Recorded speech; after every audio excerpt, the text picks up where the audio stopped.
the tears in my eyes. The cream of the crop. Acknowledge me.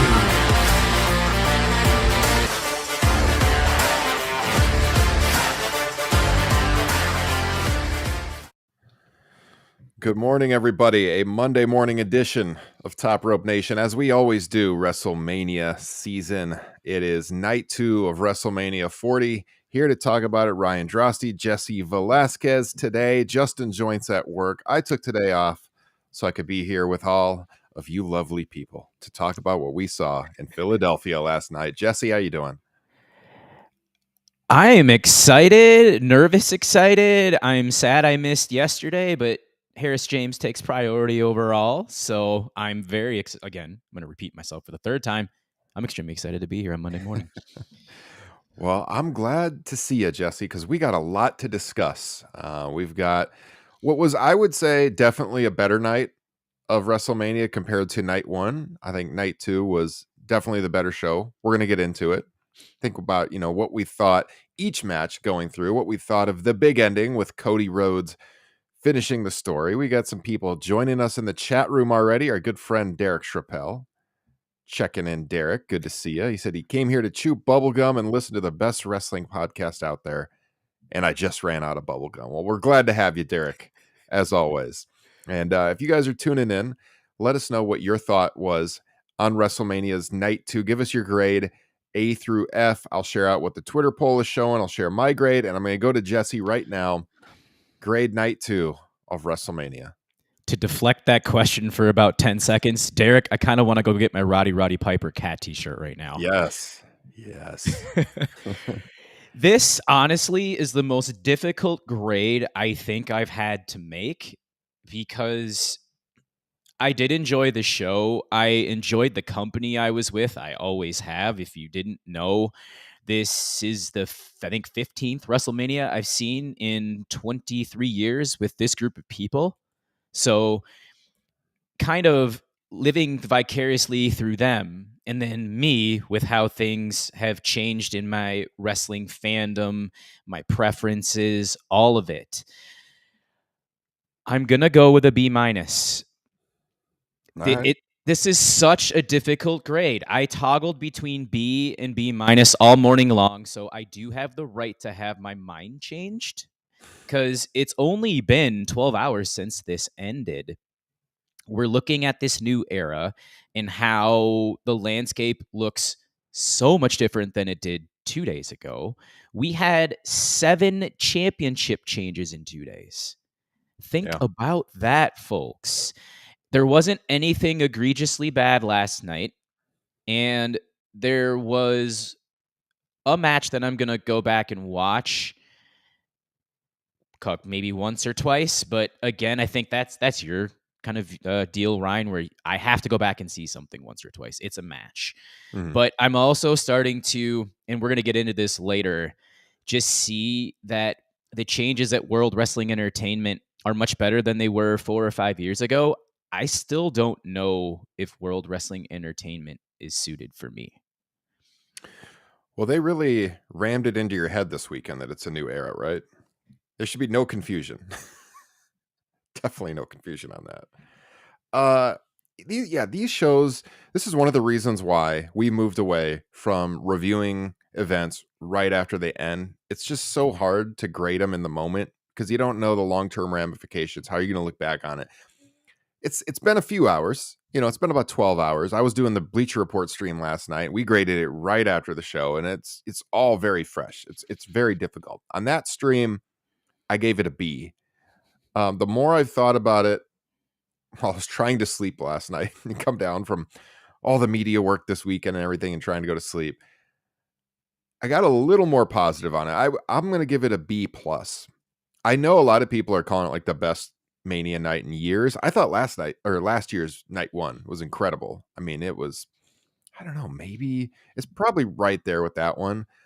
I mean, I saw some ridiculous takes out there that it was the best WrestleMania of all time. Come on. It was not the best WrestleMania of all time, but it was a fun night. It was. And I thought compared to night 1, it was very, very good. I'm going to go B+ on it.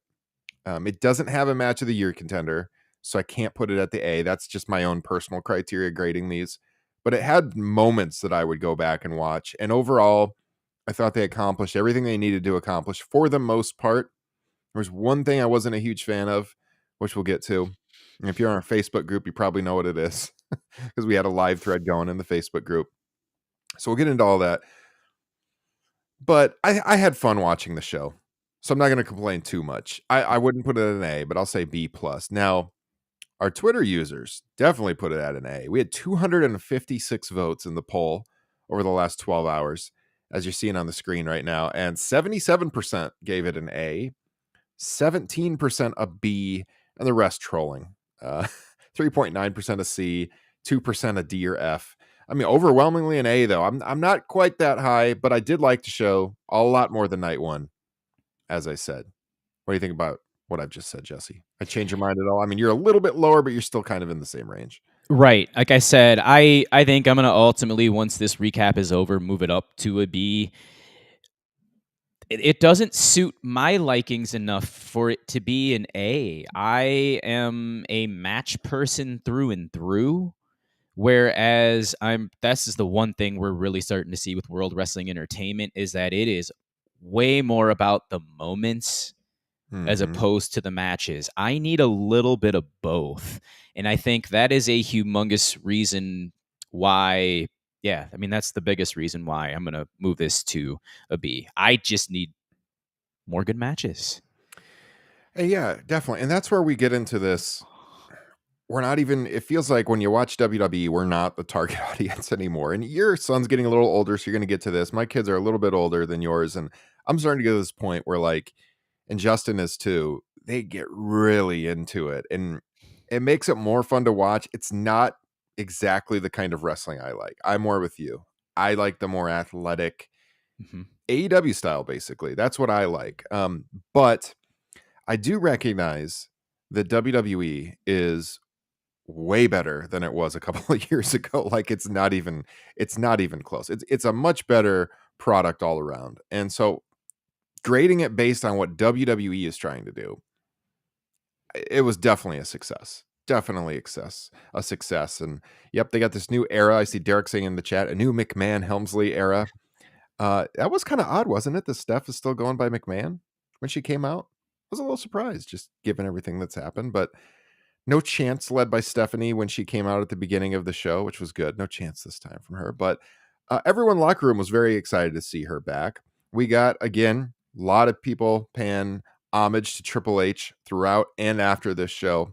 This was kind of like his crowning moment, it felt like. It was the Triple H show. They reminded you over and over again that he's the guy in charge. This is the Paul Levesque era, as they said, Jesse. And I guess, do you want to start with Cody and then work backwards, or should we just go in order? I'll leave it up to you. I know you guys went in order yesterday. Let's go in order. We're going to keep all you people tuned in with us as we'll build up to the Cody match. So, I mean, not that the first match wasn't a big one. So Seth Rollins defending the World Heavyweight title against Drew McIntyre. We were really looking forward to this one. Talked a lot about it on our preview show. And we were all hoping Drew McIntyre would win. We've said it time and time again. Drew McIntyre is the most entertaining thing on WWE television right now. And he did get his WrestleMania moment, Jesse. He won the World Heavyweight title. He had the deal where he went over to the phone and he tweeted during the match, which was pretty funny. Now they did, despite his injury, they made Seth look strong. Like he kicked out of the Claymore kick. He had to use multiple Claymores to get the victory. Your thoughts on this opening match? The match itself, I enjoyed. I mean, Seth looks beat up. He sold the knee pretty well from the night before. This is exactly what you want in an opener. The crowd was invested. I enjoyed Drew's entrance immensely with the swords and the whole Scottish feel. And then can you explain to me what Seth Rollins' entrance was? It was like glorified Adam Rose. Oh, that's a great call. Yeah, what did someone say in our Facebook group? It looked like Munchkin Land blew up or something like that. It was, I mean, we talked about it on night one. His outfit was something else. And he came out here with this whole crew. Almost had like a New Orleans feel to it. at first, the way they were playing the music and stuff, and like the flashy costumes. Even my wife was like, "They're not in New Orleans, are they?" I'm like, "No, I have no idea what he's going for here." Um, Very big entrance for Seth Rollins, no doubt about it. I don't know what it was supposed to be, but it was very big. His wife was a rosebud at one point in time, and we all know about his and her stylist and just how colorful everything is. So it suits World Wrestling Entertainment's presentation quite well. Yeah. And right when the bell rang, McIntyre hits a Claymore right away. And it was a super close 2 count. Made you almost bite on that. I mean, once in a while, and usually with 2 guys of this stature, but sometimes they do the quick finishes. But we know, in the few seconds we had there, I kind of wondered because Seth has been working hurt. He worked last night. Maybe he just can't go. Who knows? But no, he kicks out. And they go on to have a really good match, I thought. I thought it was a very good match. Great opener, as you said. Great way to open the show. 2 nights ago, the women's match was a good opener too. We got a spot where Rollins hit a pedigree out on the floor, but of course, he's still on his knee afterwards a lot. He hit the stomp. Drew's kicking out. As I mentioned, Drew was able to hit the Claymore a couple of times, but Seth kept getting out of it. I mean, again, I'm not a huge fan of when you kick out of multiple finishers from your opponent. But in the end, he builds up, he hits it a couple of times, and Drew wins the World Heavyweight title. Basically, yeah, I mean, it was big move after big move, lots of near falls. Good match overall. Yeah, it really was. And I'm slowly starting to get conditioned to the multiple finishers don't equate a match ending. Yeah. So that's just kind of where, again, old school wrestling brain kind of taps in. It's like, can it end after just one, maybe 2? Right. Yeah, it's starting to get a little bit over dramatic. Well, they've even built this into the video game now. I don't know if you've played the new video game, but now you can build up multiple finishers. And if you can build up a bunch of them and then you use a super finisher and then you can pin them after one finish, because usually in the video game, if you build up and you get one finisher and you cover, they kick out every single time. It takes a lot more. So they've even got this into the video game now. But after Drew wins, he did get some cheers, I noticed, from the crowd. People acknowledging that he wanted this title win in front of fans. And then, he goes into this deal. Well, he went over and he kissed. Was that his wife? Yeah, wife or fiance, yes. Okay. And I wasn't sure the status there, but he went over to her first. And that's where he went when he did the tweeting. And then he starts taunting CM Punk. And this was pretty funny. He gets up in front of CM Punk. He's standing on the table, the announce table, and he's squatting down and he's get in real close. I want to have a poster of this. And he's holding the title in front of Punk. And then, of course, Punk ends up hitting him and he takes off his brace on his arm and he hits Drew with that. And then comes Damian Priest with the Money in the Bank. Damian Priest, his theme comes on and everyone pops huge for it. Money in the Bank moment. Priest cashes in the Money in the Bank and he wins the World Heavyweight title. He hit Drew with the Money in the Bank briefcase. He hit the South of Heaven and got the win. I don't want to be too... I felt, on BR last night, I made a big point of, if you didn't think that this was the secondary world title before, you definitely do now. And then they clipped that and they put that up in the app. And I felt kind of bad because I do like Damian Priest. Justin and I, we went to an ROH show years ago when he was Punishment Martinez, and we raved about him on the pod. I just don't feel he's at the level to be world champion, just based on his career so far in the WWE. Now, I'm happy for him to get this moment. He's been through a lot. He talked about it in the post-show scrum. And, he was homeless 10 years ago. So how can you not feel good for the guy? So when I saw all that, and then I saw that on PR, my clip was clipped to where I said that. And then I did say what I just said. I said, that being said, I've always been a big fan of his. That's not on the clip. So I'm like, oh man, I hope he doesn't see this. And, I was kind of negative on it.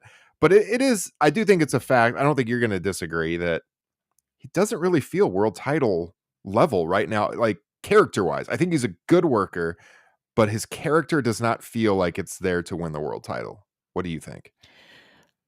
I'm with you. He's on the top faction on Monday Night Raw. I just feel that Rhea Ripley's always been the one that's presented as the 1A. Yes. He's been a tag team champion, and I think what's cool, I'll go into the cool stuff first. Second Puerto Rican WWE World Heavyweight Champion ever, Pedro Morales being the first. So he mentioned that as well, with representation being super important. They referenced Puerto Rico and how important it was to go there. I think if you had continued with the momentum that he had back in 2021-22 when he was United States champion, I think he didn't suffer a pinfall loss for a year. They protected him very well. He's been kind of in the middle here with Judgment Day, taking falls here and there. I know Cody Rhodes has pinned him a few times. Yeah, we've said this multiple times. This is the fourth world title or third world title. Like the Universal has been unified, and that's 2. They added a third belt, so 3A, 3B. It's still a middle class world heavyweight championship. Shout out to him because you mentioned it. I'm a Punishment Martinez guy as well. That's something that my audience talked about when we were sitting and watching the show too. So the bigger question is transitional champion. Is it coming? Do we see Gunther being the one to take it in like a month or two? I think Drew's going to win it when they go overseas, when they do that show in Scotland. I think that's what's going to happen. And we talked about this on the preview show, and I was talking about maybe Seth retains and they hold off his win till then. I think this is what's going to happen is he's going to win it over there. When is that show? Is that June? Try to remember. I believe it is very early June. Clash at the Castle. Yeah, it's in June. I think that's what. So I think you're gonna get like 2 months of a Priest run here, and I think Drew will win it back over there in Scotland. That's what I think. But who knows? I mean, I'd like to see Gunther maybe go with Cody right away. I could see that happening.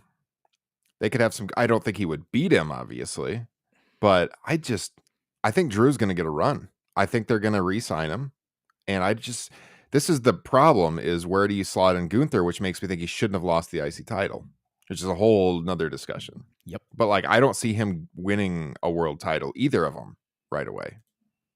Do you? Gosh, he should.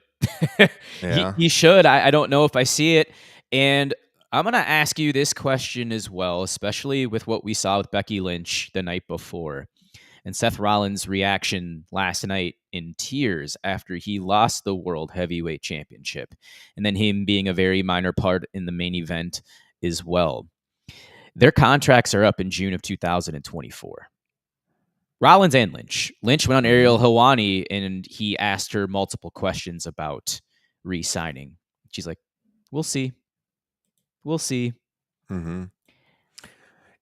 Didn't it kind of feel like with Drew almost even like they gave him his moment, but he's not re-signed. So, you want more moments, you got to re-sign kind of thing. And then like, you're right with Becky and Seth. I mean, all Seth Rollins did is lose all weekend. It's just like, he kind of looked bad in the main event, which we'll get to. I don't know, man. They definitely didn't go all in with this guy who did his best to establish this as a real world title. Like you mentioned it, when he lost, he was going off in tears. Like it really did mean something to him. I don't know what the future holds. I don't. I think with Drew, I do think they're going to get him re-signed. There's too much there that they've hinted at. The Punk stuff. He's doing the best work on TV. Seth is such a company guy. We've talked about it before. It's hard to envision him leaving. I think if he did, it would be super exciting, and especially Becky, and they could do something fresh. I think Drew seems the most likely to re-sign to me, just because there's so much meat on the bone still with this run. They got all this coming up. They got the show in Scotland. And yeah, and as far as what I said about Gunther and Cody, I'm thinking about this along the lines of Cody's this American hero. And they love to do the American hero versus the foreigner. This is they like to do. So I could see like Cody and Gunther main eventing the show in Germany. Maybe. We'll see. They got that one coming up too. We got France next. Backlash after Mania in early May. They're doing a lot of overseas shows. Honestly, as I talk through it, it's exciting. They got a lot of options at the top of the card. I love that they're in the overseas shows. It brings a huge flavor and something, again, that was missing with continental United States audiences on PLEs. They just seem to sit on their hands.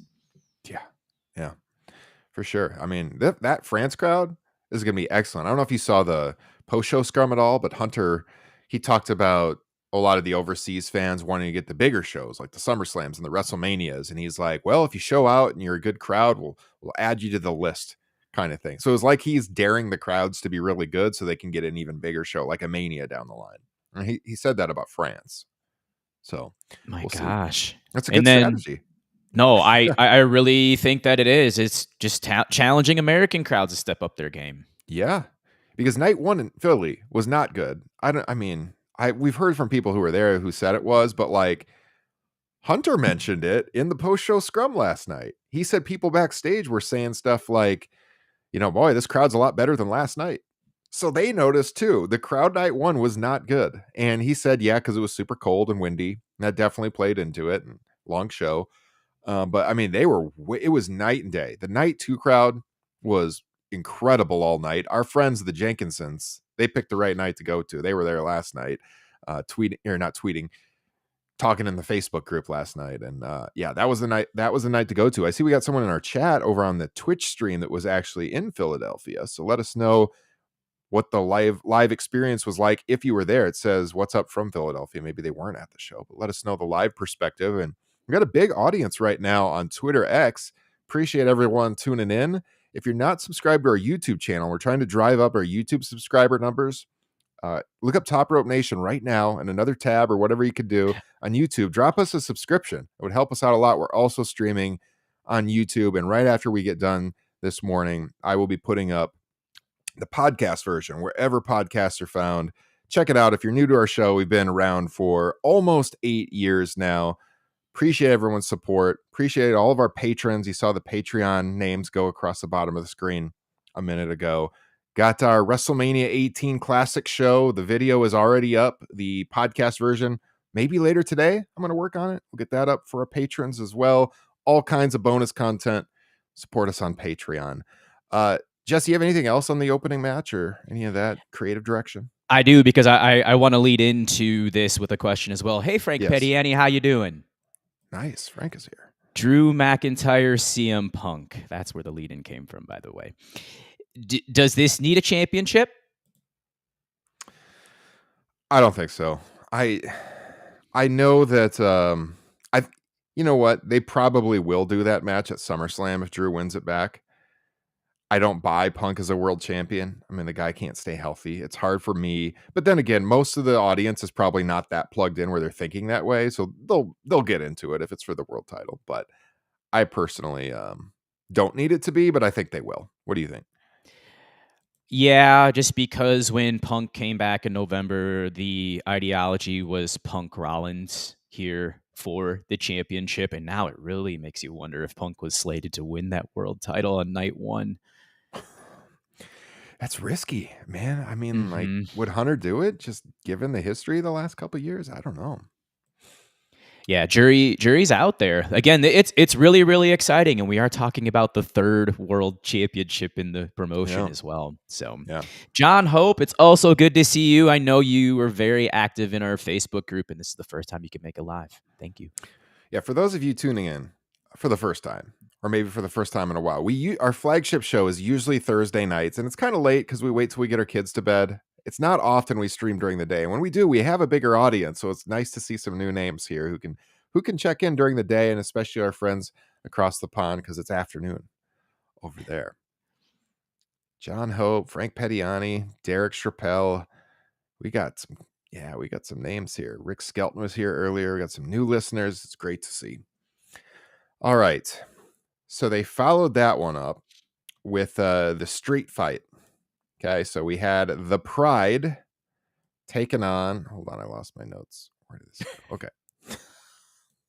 All right, the Pride taking on the Final Testament. This was the 6-man street fight.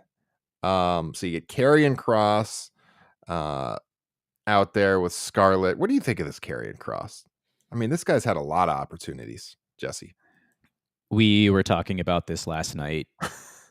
It's just not it. And by the way, speaking of the final testament, will Karrion Kross now be buried in the tomb?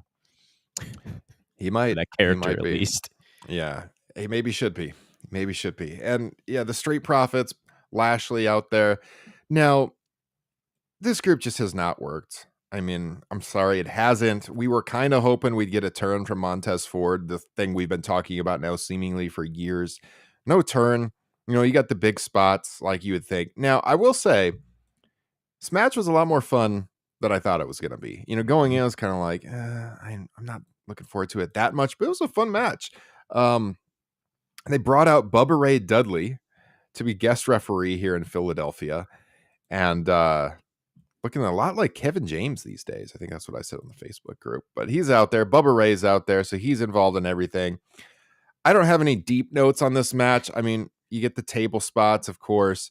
They had a unfortunate table spot where one broke. You got kendo sticks. It broke early. You got trash cans. You got chairs in the ring. In the end, the Pride goes over, which I think was the correct decision. No question about it.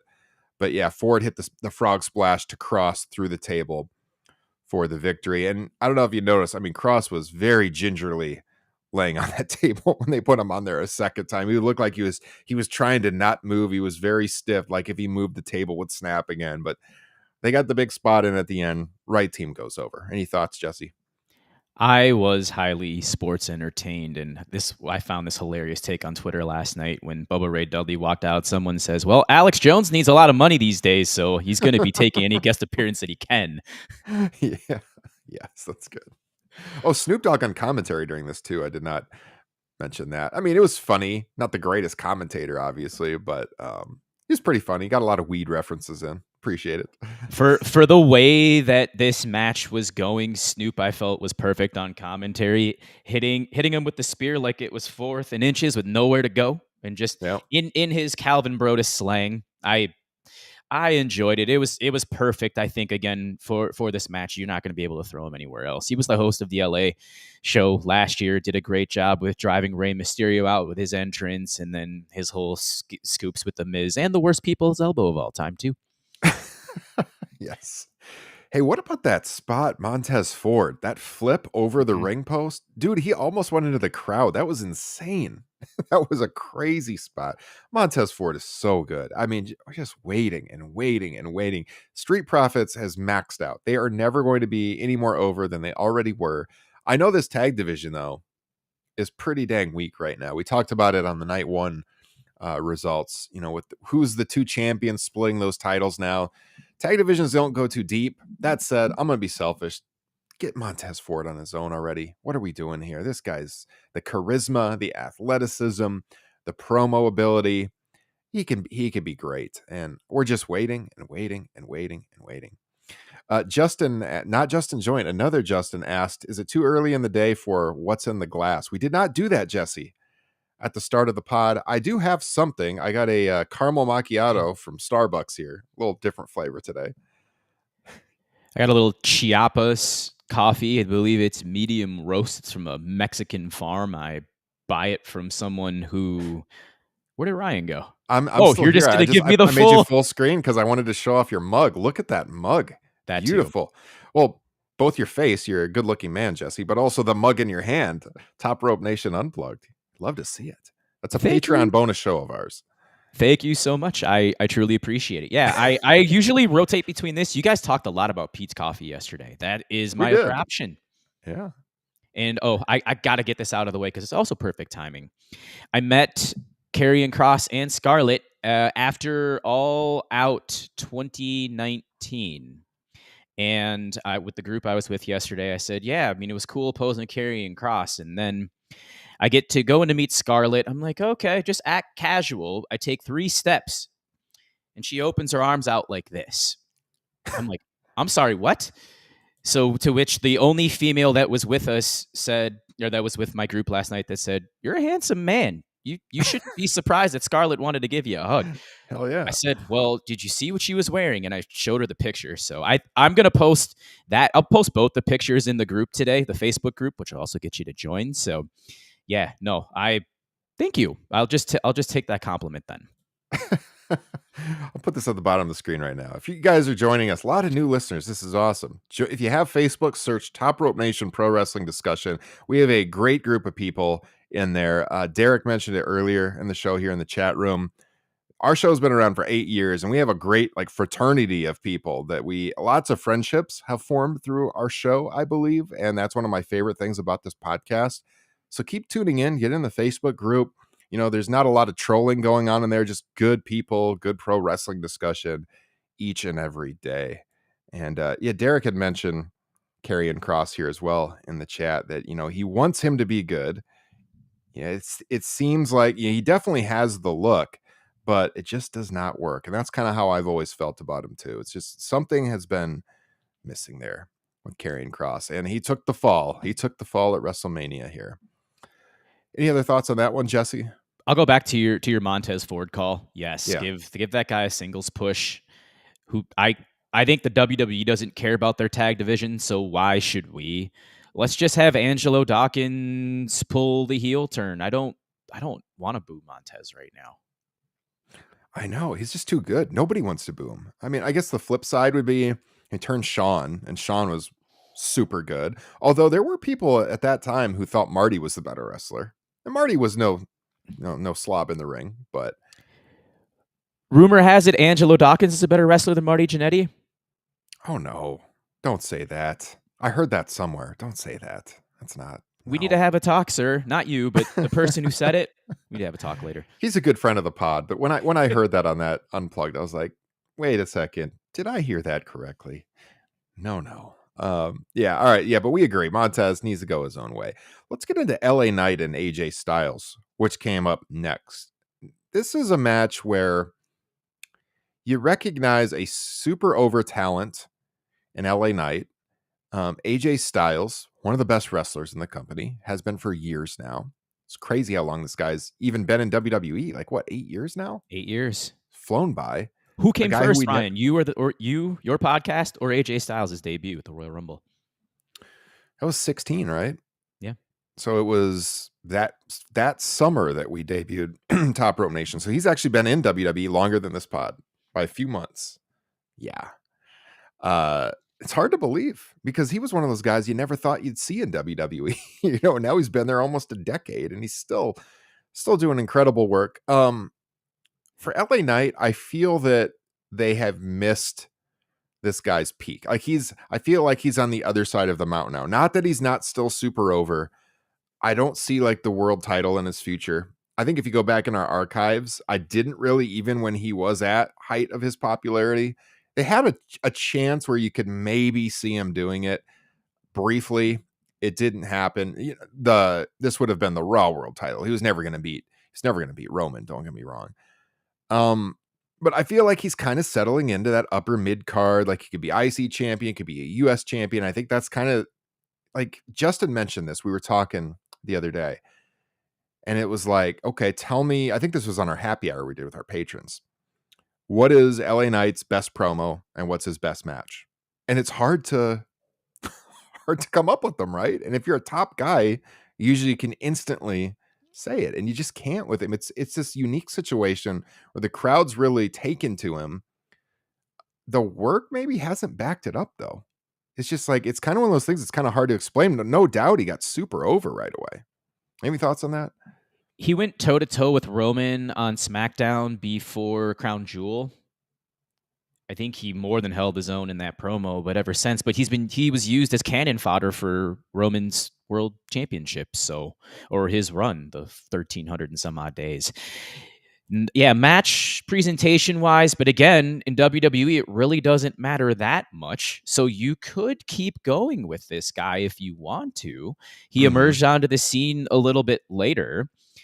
But I think they missed a golden opportunity here by not having him pin Logan Paul and win the United States Championship. Beat an ultimate heel Yeah. on the grandest stage, I think that would have been much better than you really could have seen if there was more potential for him to move to another show, to move to the Raw show and get that World Heavyweight Championship, because he's not big enough for the one that's on SmackDown. Yeah. Yeah, it was kind of an unpredictable match, I would say, going in. Styles set it up, attacking him over in Australia at the Elimination Chamber, of course, and they went all in with the Slim Jim advertisements on this one. They showed LA Knight arriving to the arena in a Slim Jim sports car. We haven't even mentioned this because Justin and I really went all in on the advertisements during night one, how it was so distracting. It wasn't just the ring post, it was, the ring apron. It was the barrier around the ring. They all were plastered with ads. And outside of this match, which did have the Slim Jim ads, I don't think they had that at any of the other matches last night. They had the ring post ads, but it was much better done, I thought. I thought the show was easier to watch last night versus night one. It was very distracting with all the ads. But this match, this made me think of it, had them because Slim Jim, LA Knight, made sense. I didn't really mind that too much. AJ Styles debuted a new theme song. I thought that was good. I thought Styles had one of the better themes in the company, but he's had it for 8 years now. So time to freshen it up. I liked what I heard. He wasn't a super long entrance. He got out there pretty quick, but I think it was a good theme. Did you have any thoughts on that presentation wise? I was trying to figure out, what the music was and wondering if I had missed something in the last month or two, if you had changed it. So, okay. I think it's brand new. Yeah. Different rap song. Hey, it's needed because they don't want none. They don't want none. Like, that was a great theme when he first came in. I used to play that all the time, but it's played out now. So this is good. We get something a little bit new. As far as the match itself goes, finish was or actually I think the biggest spot in the match was LA Knight hit a German from the top rope that looked pretty sick. I do remember that standing out. But in the end, we get a counter on the phenomenal forearm, and LA Knight hits the BFT to get the clean victory at WrestleMania. One of the few just standard singles matches at Mania this year. No stipulations, a straight up singles match, one fall, and had a good match. I mean, this is probably your standard like 3 1/4 match. Nothing bad, not overly good, but decent, average to slightly above average, I would say. You? I'm definitely with you. And LA Knight's trademark is that top rope German. Yeah. Yeah. And the style selling is always tremendous. So that looked great. So, I mean, at this point in time, they're 3 for 3, right? I think all those matches have been good. There's really no lull. They get to the U.S. title match, Logan Paul defending against Owens and Randy Orton. And another good match, man. I had fun with this. Now, I do think that you look at Randy Orton coming back and you're like, this is really the best that they could do for Randy Orton. But at the same time, I've mentioned this on the show many times. This is the TikTok wrestling company. And you get Logan Paul, who is one of the biggest social media stars. And you get Randy Orton for, like, when it comes to shorts and TikToks and reels and stuff, the RKO is like one of the best moves for that. And they got exactly what they wanted. I feel super old when they do this. They had the guy out there in the Prime Energy drink outfit and he takes off his mask and he goes face to face with Randy Orton. I don't even remember off the top of my head this guy's name. He's some streamer. I have no idea who he is, but I'm sure all the kids know who he is, And so eventually Orton gives the RKO to this streamer guy on the announce table. The table does not break. He just bounces off of it. I mean, that's exactly what they want. That's one of those social media moments where they push that. People know the guy from streaming. They're attracting new fans. I mean, I can't fault them. Would I like to see more from Randy Orton in a big return to the company? Yes, but this is exactly what they want, don't you think? I show speed. That's his name? Yeah, I have no clue. Yes, this is exactly where WWE is not for me. I truly understand this, though. I mean, as Adam Paul made mention to, 19 years old, 20 million subscribers on YouTube, and over 2 billion views. So crazy. In a WWE's world where they're really getting interactive, this is exactly what they're trying to do to get new to get a new audience. I understand it. I think it's great Yeah. from that aspect of it. It's not for us. However, I think you're starting to maybe turn a little edgier too, maybe making it PG-13, which we can get into a little bit later. So this definitely helps. And you can't argue with the finances, with the attendance. Paul Levesque talked about last night. Merch sales were through the roof. They're playing the game, no pun intended, the way that it should be played from a World Wrestling Entertainment aspect. Yeah. And the obnoxious barking from I Show Speed. Yeah, that was it's bad, man. That was horrific. So when Randy, of course, did it before he hit the move on the table, I loved it. That was funny. That was funny. Yeah. I mean, it was a fun match. I can't take issue with it. I mean, Paul retains. I think we all picked Logan Paul to retain for a lot of the reasons we just stated, the social media stardom and all of that. But I mean, yeah, again, everyone worked pretty well. Orton and Owens teamed up on Paul for a while. Paul was trying to get them to go against each other, but for the most part, they were teaming up on Logan Paul. We got that spot on the announce table I mentioned. There was RKO and Kevin Owens eventually, and then Owens took the big frog splash from Logan Paul, and Paul retains. This was better than the previous match, I would say. It was better than the singles match between LA Knight and AJ Styles. This was a really fun match. I enjoyed it a lot more than I thought I was going to. No, I'm in the exact same boat. Now I just want Logan Paul to work a little bit more. Yeah, agreed.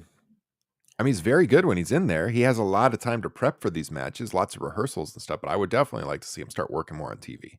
Because he wants to dabble in boxing. He made his name through YouTube, but I mean, I think if he really put the full effort into everything, he could be, I said it last night, within the next 3 to 5 years, you could crown him the WWE Undisputed Champion. I don't think anybody would blink. And think about what that would do for World Wrestling Entertainment, too, and the eyeballs in the product. Yeah, absolutely. All right. Women's title. WWE Women's Championship. Io Sky taking on Bayley. The former Damage Control exploding here. Bayley getting her WrestleMania moment. What do you think of that entrance Bayley had? Was she trying to channel Princess Jasmine, was my question. I have no idea. They tried to explain it to you on commentary. They were like, oh, there's this Egyptian park down the road from where she's from in the Bay or something. But she came out like Cleopatra or something. And they had there was like pyramids on the screen. And like these 4 guys carried her out kind of awkwardly. And then they set her down and then a regular entrance started. It was a bit odd, as Derek has mentioned in the chat here. It was definitely awkward. Very strange. But in the end, what'd you think of the match, Jesse? I also like this one. This might be my favorite Io Sky match on the main roster. I could see that for sure. Oh my gosh. Look at you saw like just kind of little glimpses of her stardom work and some of the peak NXT stuff with a lot of the moonsaults and the crazy counter from Bayley's finisher to just kind of flip out of that. I thought that was awesome. Oh yeah. Yeah. They did a great job, I felt, also telling the story too, that they had been conveying, just Bayley getting out of the shadow. And I can't recall, there wasn't any interference in this one, was there? Don't believe so. It's pretty much just back and forth, very competitive throughout. Yes. Another standout regular singles match.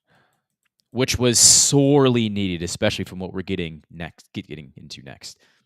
Yeah. Crowd was super into this match too. I mean, this is where the night before, in the middle of the show, like right here, the crowd was totally dead. They were sitting down. You didn't hear hardly anything other than like the general hum of the crowd. And yeah, I mean, man, the crowd was into this. There was lots of chants throughout. Like you mentioned, the counter of the Bayley to belly was very good. I didn't think there was any lulls in the match, to be honest with you. I thought it was start to finish. This topped the women's title that opened night 1. I thought this was a better match. Yes. And I think the right decision too. I mean, Bayley's been around the company for a long time. She got that WrestleMania moment, winning the title. And, the emotion was definitely real in what you saw there. And she ends up hitting the finish, getting the victory, becoming the new women's champion. Right call. I think we all predicted this one too. Now follow through. That's what's important. We're going to get Yeah. into this later, especially with Cody Rhodes, because he mentioned it in his post match scrum piece. So it's very important because Bayley, as I had said when she won the Royal Rumble, she hadn't won many matches prior to that and didn't get me to believe. I think that's a No. big reason I wasn't on the show yesterday. Sami Zayn hadn't won too many matches over the last year. 2 weeks ago, he lost to Bronson Reed. And Right. then they had him win his rematch with Reed to get to this point and just out of nowhere stun Gunther. So while some people mention the long-term storytelling and the attention to detail, I don't like these underdogs just coming out of absolute nowhere to win championships. I need a little bit more substance. That's just me critiquing as a wrestling fan. Mm-hmm. Yeah, I agree. Yeah, it's all in the follow through. She deserves a strong reign with some chances to really shine in there with her opponents, and we will see. I'm hoping for it because this was an excellent match. She showed that she can still really go. She's in there with the right opponent, and happy for her to get the WrestleMania moment. Mm-hmm. And that brings us to our main event, Jesse. Cody and Roman Reigns, the match 1 year in the making. And, they really played it up. As you would expect, they had really big entrances for this match.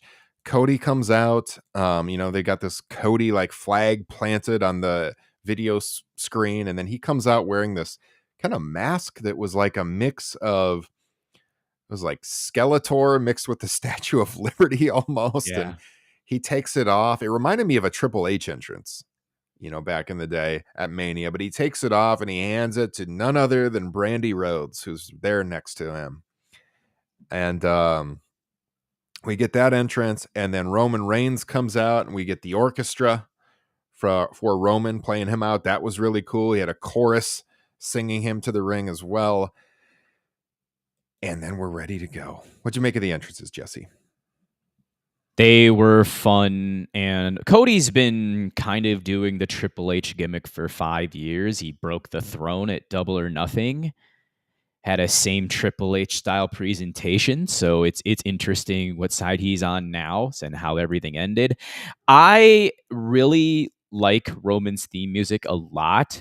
So I was a little bit disappointed that it wasn't played to the ring, but you can't deny, I think, especially for the people that are present and in the arena, that the chorus and the choir playing him to the ring was probably a little bit better choice. Oh yeah, no question about it. Yeah, it was excellent. What if Cody could have came out with pieces of that shattered throne? Now that would have been cool, unfortunately, or maybe he could have came out on a throne that was cracked up a little bit or something. Give him the call back. But no, this was nice. Brandy's first appearance since he returned to WWE. And the match itself, up until all the interference that we're gonna get into, I thought they were having a hell of a match. Like, this was up there with Roman's best WrestleMania match, I think, which maybe, I don't know, if you called back to Roman Reigns' best WrestleMania match, that match he had with Brock before Seth cashed in at 31 might be it. That was an awesome match. This one too. I mean, the back and forth nature of it, they got exactly what they wanted at the start of this match that they didn't get in night one. You had the big face off in night one for the tag with The Rock out there, with Seth out there, and these guys, and they stood in the middle of the ring and they looked out at the crowd, and you could barely hear the crowd. Nobody was really standing up, and they just didn't get the moment that they wanted, and they circled around, and still was pretty lame. Here, they got exactly what they wanted. Crowd was crazy. Everyone on their feet, yelling, screaming, chanting. This was the moment that they wanted, so they soaked it all in before they got going. Cody kind of took advantage. He pushed Reigns off right at the start. Again, Roman then starts taking advantage. They talked about bloodline rules, but nobody from the bloodline was out there right away. I was a little surprised by that. I thought like everyone would come out with him, but instead we got kind of like the staggered interference in the second half of the match. But Jesse, what did you think of the early portion of this match? I enjoyed it. There was times as well in the middle where I was like, when is Charles Robinson going to take an L? I'm Yeah. so I'm very thrilled that they only managed one referee throughout this. But yeah, I thought the early portion was great. It was very similar to last year's 39 championship match because I think before everything got crazy there, I enjoyed that match. Same thing with Roman and Sammy at Elimination Chamber the month prior in 23. So Roman is capable Yeah. of telling good stories and having very good matches. So this is no different. Roman's in incredible shape right now. Like he's really slimmed down. He's super cut right now. I love the part during the match where they went to the outside and Roman got sent into the ring post, and then Cody like goes to get a table out. So of course, being in Philly, like the crowd goes crazy for the table. And then Roman comes in. They kind of missed it with the camera, but he hit the drive-by kick, and then he puts the table back under the ring. The crowd just booed the shit out of him. That was really good. I like that a lot. And he waved his arms frantically, saying, "No, no, no." It's like, this is the Philadelphia crowd. Y'all don't deserve this. Yeah, that Roman's was trash awesome. talk is, no pun intended, elite. Yeah, that was very good. And he talked about that, I think, night one about in the press scrum on coming back during the pandemic era when there was no fans and like changing his character and realizing you can use that dialogue in the ring to your advantage to add another layer to your character. And we're still seeing it from him now, even with the crowd and the way he talks throughout with the camera right there. And you mentioned it, the trash talk. That was really good. And yeah, they battled in the ring. They went out into the crowd, same area of the crowd that they fought through with The Rock last night. Again, crowd super into it throughout. You got weapons. Eventually, we got some interference from Jimmy Uso, which then led to Jey Uso coming out. Did I forget any spots you wanted to call out before the interference? No, not to my knowledge. If something does come up, I will let you know. We got a lot of, false finishes. Now, you just couldn't buy that anything was going to end the match before interference. I mean, you knew you were going to. They went for pinfalls, but it's like there's no way it's going to end before other people get involved. I do really appreciate, though, with both Cody and Roman, that they both kick out without staring down the ref. This is something I've talked about on this pod for years, and it was one of my big criticisms of The Rock back in the day is when he would get covered for these near falls, he would always be staring down the ref. And you could tell he was kicking out because you could just see his eyes looking at the ref. Both of these guys, they can do it by cadence. And they can kick out at 2.9 just listening to the count. And it just adds so much realism to the match. And both guys did that throughout here. I forgot my favorite moment of the match. Roman hitting the crossroads on Cody. Yes. Goes for the 2, looks at Habe, and he goes, "I'm just toying with him at this point. You think really I was going to finish him with that weak-ass move?" Just taunting Cody. Oh, Yeah. Roman, just beautiful stuff there. The more we talk about this, I'm pretty excited to watch this with my kids when they get home from school because they could not stay up to watch this and they really wanted to. And I was like, I'll watch it with you tomorrow after school. So this is going to be on the viewing here at about 4:00 this afternoon. It was really fun. You and I both had different viewings because you were there for a BR app. You had a watch along. Yeah. So it's really hard to recollect things. And I was there with a crowd of 4 other people. So just trying to hear the audio. We know that Justin Joint is definitely the king of tuning things out. I try to tune in when I can, but yeah, there was just too much chaos and commotion. We were really into the match. So that's the thing is a lot of the people who listen to our pod, they know I always take immaculate notes, but when I'm doing these BR streams, I can't be like typing away and in the chat room. So I don't have any notes. I'm just going off the top of my head. And when you do the live watch alongs, it's certainly challenging to remember stuff off the top of your head because there's so much going on. But I think those are most of the big moments before we get to all the interference. And so eventually, like Jimmy runs out, Jay makes the save. One little thing was like when Jay comes out on the stage, he kind of like took a while to get down there at first, and we're like on the stream saying, "What are you doing? Get down there and help him! This is not the time to make an entrance." But he finally runs down, and him and Jimmy fight up the stage, and they end up taking this fall off the side of the stage, which was probably better than anything in their match on night one, to be honest with you. This looked incredible. They were on the high part of the stage. And when they cut to the camera of them on the ground, I saw some broken tables, but like I wondered if they missed the tables at first, how they landed. It was a crazy looking spot. This was really good. What'd you make of the Usos interference? I think it was shoulder first, if I'm not mistaken. And with the bloodline rules and Jimmy running into the ring at first, Jay thankfully only posed for about a second and a half. I think he went to one corner, just Yeah. did this boom, and then he started running. But still, it's Yeah. like, what are you doing, man? You gotta be like hightailing it to the ring. No poses. Hey, at least he didn't pull a Rhea Ripley and go 7 to 8 seconds, do her signature stomp, and then start True. walking down casually. Very true. This is great. See, the Usos out there first, and then basically they go tit for tat the rest of the match. So that'd be like a bloodline person coming, and then someone comes out to counter it. So then everyone's laid out. Solo Sikoa comes in. He gives the spike to Cody, and then John Cena comes down. And this, of all the interference, because we were talking about this on BR, and I couldn't remember, did anyone actually touch Roman? And yeah, Cena did. Cena gave Roman an AA.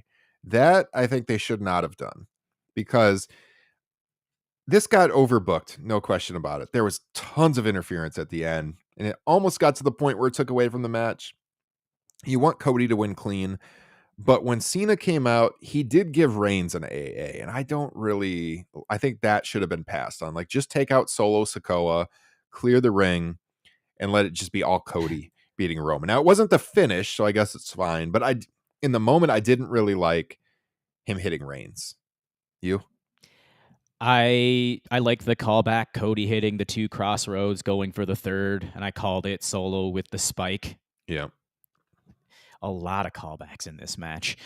With Cena running down, that also made sense because he and Solo had a match at Payback a few months back. I'm going to say this. Everything made sense. Yes. When it came to the overbooking of this match. I'm hypocritical here in my analysis because I'm a huge Marvel fan. I don't know if many people know this, but with Marvel and the Avengers, there really isn't that sole focus on one primary character. There's a conglomerate.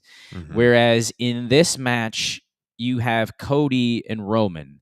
The story is about Cody. And that's why I was very nervous with the overbooking of all this last night. And I was proved to be right because it definitely left a mark on how I viewed the match. So Mhm. those are just my 2 cents. I think with Cena hitting Roman, again, yeah, I would have liked to have done without that, similar to you. Yeah.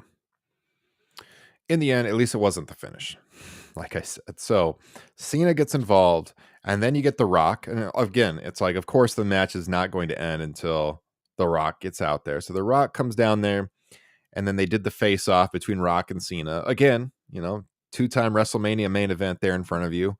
Logical. And eventually we got a rock bottom, and then out comes the Shield's theme song. And of course, they wanted everyone to think Moxley was there. Why are they playing the Shield music if it's just Seth?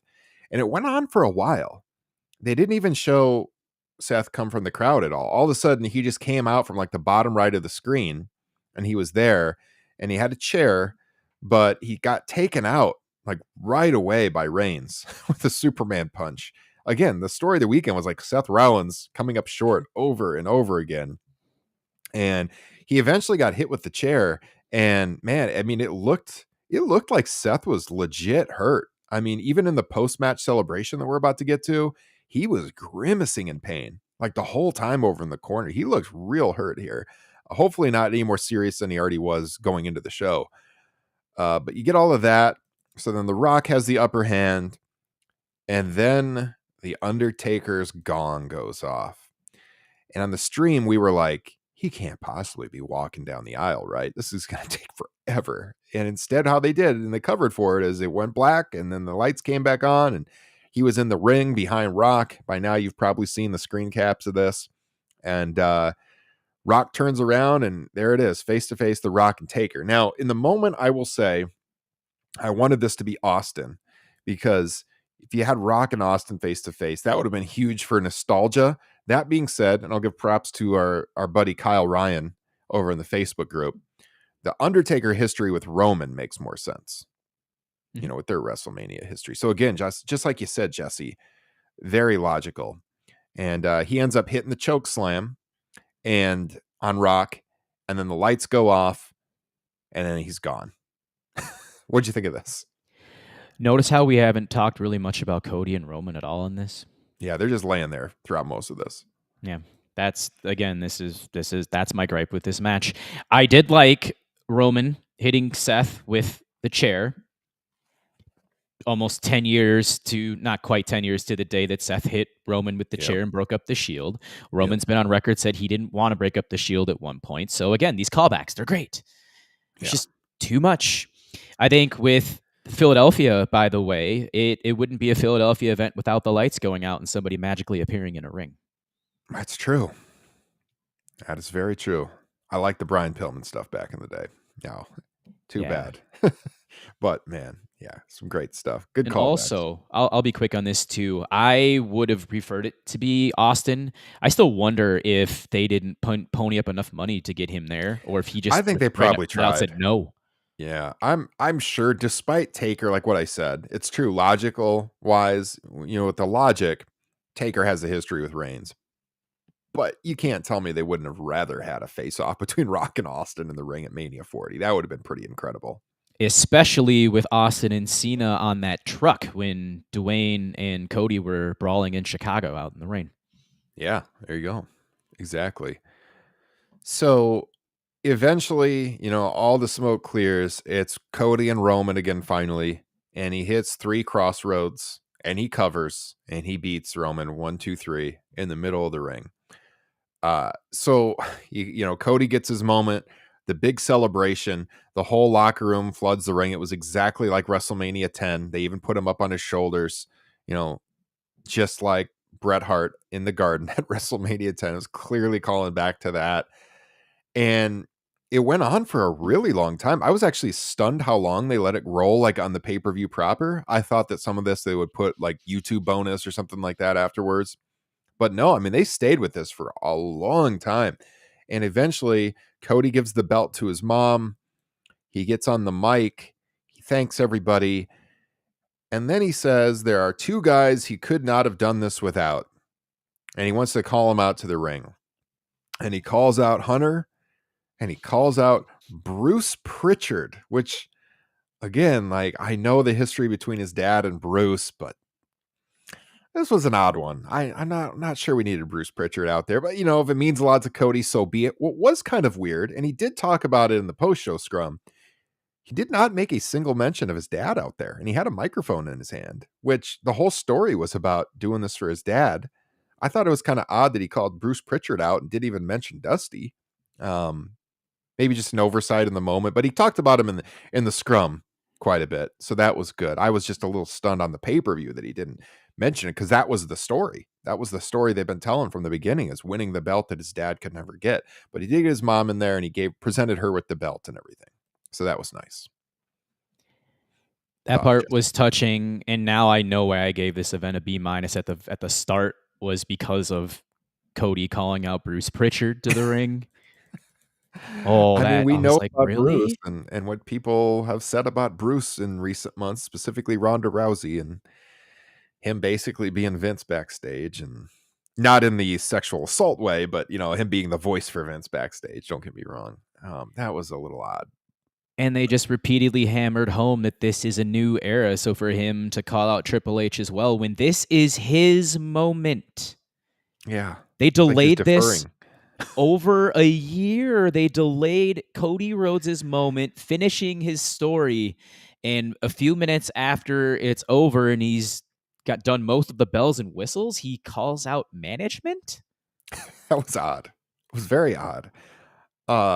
Confusing even. Now, eventually the ring clears, and then they get the big pyro spot with him alone in the ring. They'll turn into the posters and stuff. I guess that's probably why they stayed with it on the broadcast so long, as they were waiting to get that moment. But ideally, I would say him on the shoulders of the locker room is where the show should have went off the air. That would have been perfect. Do the pyro spot even with him up on everyone's shoulders. But yeah, some of this afterwards was, I don't want to say cringy, but I don't need to see Bruce Pritchard out there. You know, this is your moment, Cody. Soak it in. Yeah. They could have easily rolled that footage on YouTube and kept it proper on the live stream of Peacock. Yeah. CM Punk was out there, of course, front and center. Randy Orton was out there. Cody and Orton embraced. As I mentioned, Seth kind of grimacing in the background. He eventually walked off, and then Cody kind of acknowledged him from the ring, and they had this like nod at each other. Yeah, I mean, overall, overbooked. A little more interference that I'd care for, but they wanted those moments. They wanted to get the legends out there. And when nobody had appeared really all weekend, like no Cena, no Taker, none of that, you kind of knew it was coming because it's WrestleMania 40. So it got a little convoluted and overbooked down the stretch. No question about it. At least Cody went over clean, though, in the end. And we didn't really get much with Rock and Reigns afterwards. There was one brief shot of them in the aisle.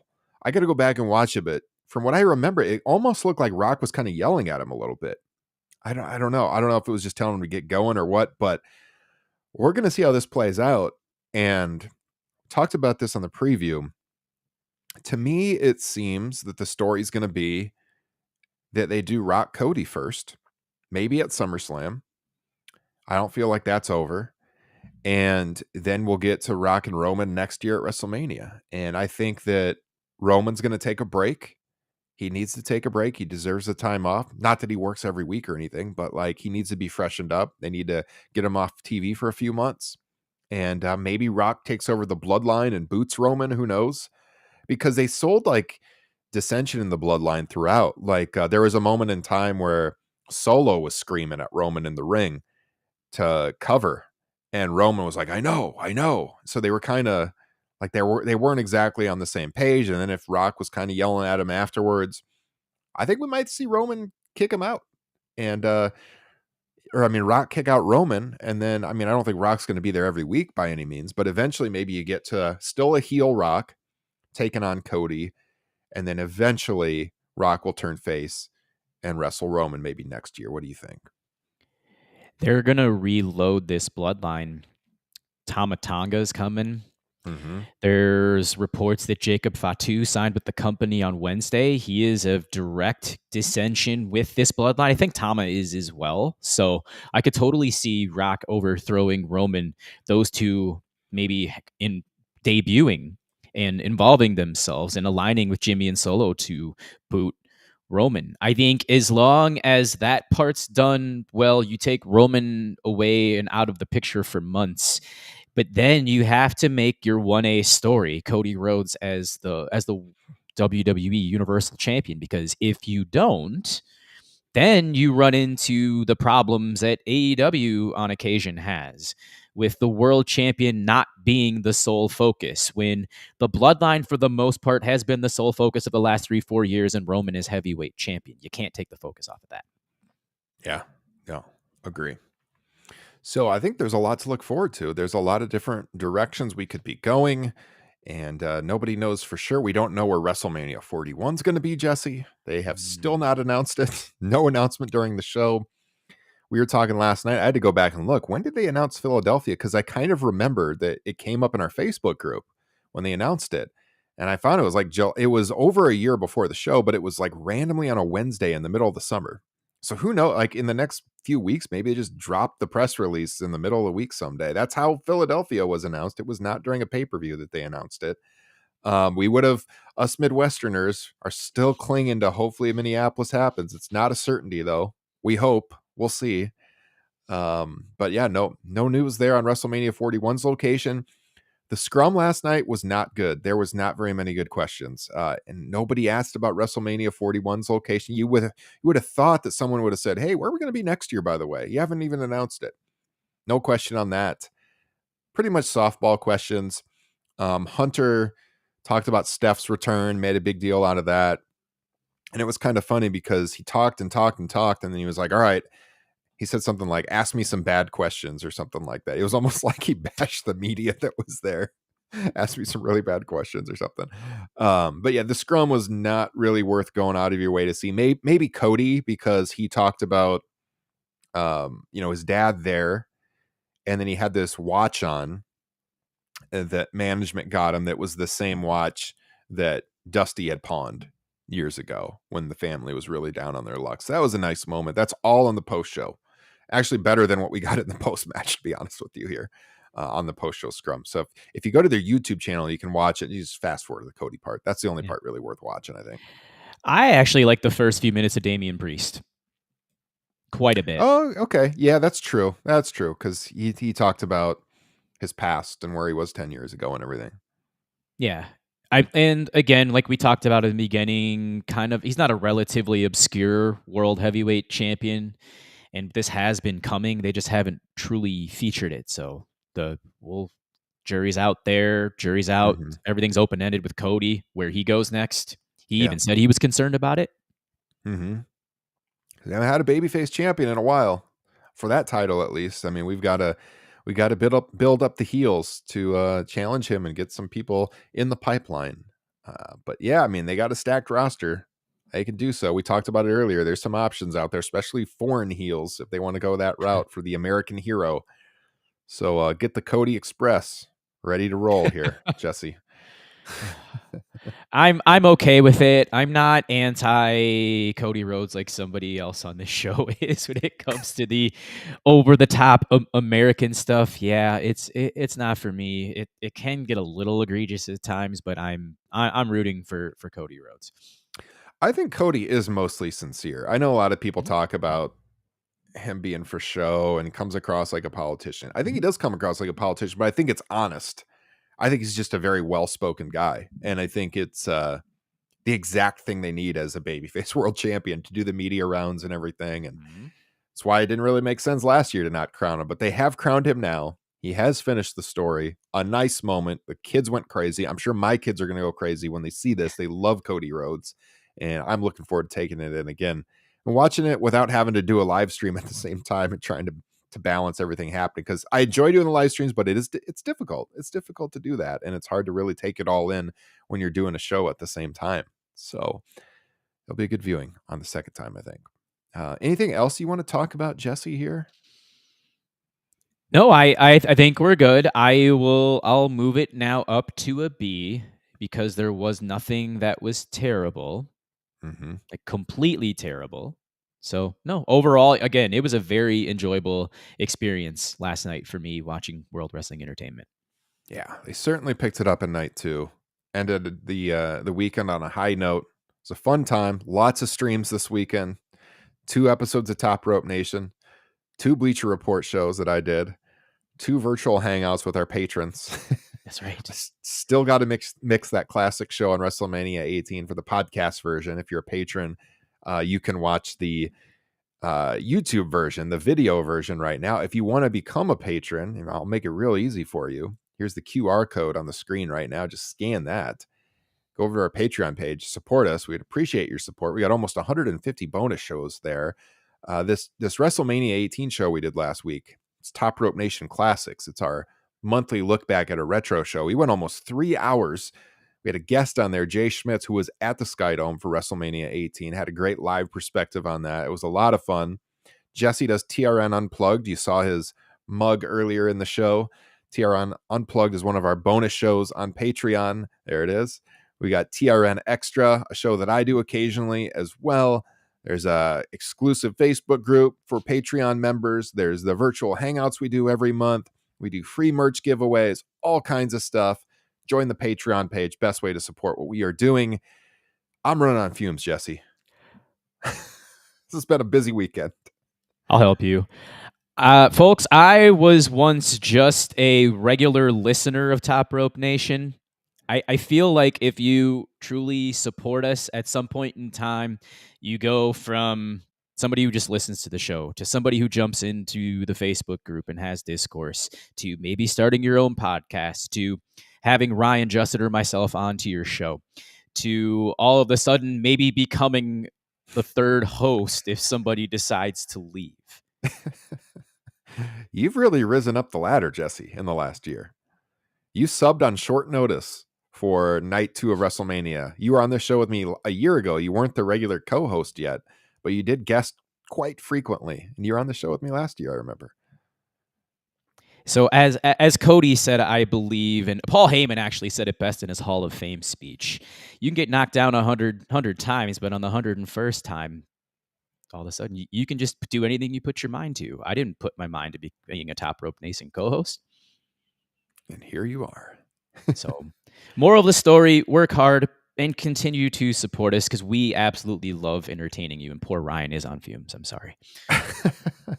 I got extra shots of espresso in my caramel macchiato. My voice is feeling a little hoarse right now, though. It's starting to go. It's been a lot of content this weekend. So if you appreciate that, you guys, Patreon is the way. Otherwise, the Facebook group will be on there talking tonight, probably a little bit during Raw and throughout the week. We got the deal on Wednesday night coming with the footage from Wembley. We'll be back most likely later this week to talk about that as well. And yeah, that's all I got, Jesse. I'm out of gas. All right. There might be an unplugged episode dropping this week. It's going to completely depend on if we have a show on Thursday. If not, I'm just going to delay it till next Monday, where I will have Michael Jenkinson on because he was there. He dropped into our Google Hangouts for about 2 minutes in the middle tier of Mania 40 in Philly. Yeah, he was there live. Incredible. So, yeah, we're going to put a little bit of discourse on his live experience. He went to the better night. Go figure. First time in 4 years that night 2 was better than night 1 from a Mania perspective. We'll get into that. And I've got so much cannon fodder from wrestling Twitter over the last 5 days. I think it just might turn into that, and Michael and I just dissect it and laugh. Yeah, I mean, if you guys aren't hearing these TRN Unplugged shows, Jesse has this bit where he makes fun of Twitter takes, and it is hilarious. It is incredible content. So you guys, you need to get over there, join the Patreon page, or get in the Facebook group. Either way, but I mean, yeah, you could do an entire show of making fun of those takes. God dang. I was trying to get Michael Jenkinson's photo up on the stream here of when he called into our Google Hangouts live from the arena, which was incredible. But my computer is like malfunctioning right now. I can fill some air if you need to. Fill some air. I think I got it. I want to show you guys what we're talking about. Here we go. Elite 8 voting starts today for the 2023-2024 Best Wrestler of that time period bracket. You can find it on the Top Rope Nation Facebook group or over at x.com/TRN Unplugged. It's been a fun tournament thus far. Yeah, absolutely. Get those votes in. All right, here it is. So we do these virtual hangouts for our main event tier and higher patrons every single month. Sometimes we watch old wrestling shows together. It was like a WrestleMania kickoff preview thing we did yesterday, like pre-gaming before the show. And we had a few people on there. And then during the middle of our Google Hangouts, Michael Jenkinson calls in from the crowd in Philadelphia. He's one of our higher tier patrons. That was incredible. That was awesome. So thanks for calling into the Hangout for patrons, Michael. And Michael's been on the show, the flagship, Unplugged. He's been on our bonus shows before too, but also right here on the main feed. He's another guy who, got in, he started listening to us. He's in the Facebook group, very active. He was a patron, and eventually he became like kind of a rotating guest co-host, and he's on here a lot too. So all part of this community that we are building here at Top Rope Nation. We want you to be a part of it, so join us. Montez Ford was looking like $10 million in that still shot. Yeah, absolutely. All right, guys. I think that's it. You will be hearing from us in a couple of days. Hopefully you enjoyed all the WrestleMania content this weekend. Give us a thumbs up. Subscribe to the channel while you're here. Would appreciate that. And we will talk to you again real soon. Take care, everybody. Have a good week. Feliz cumpleaños, padre.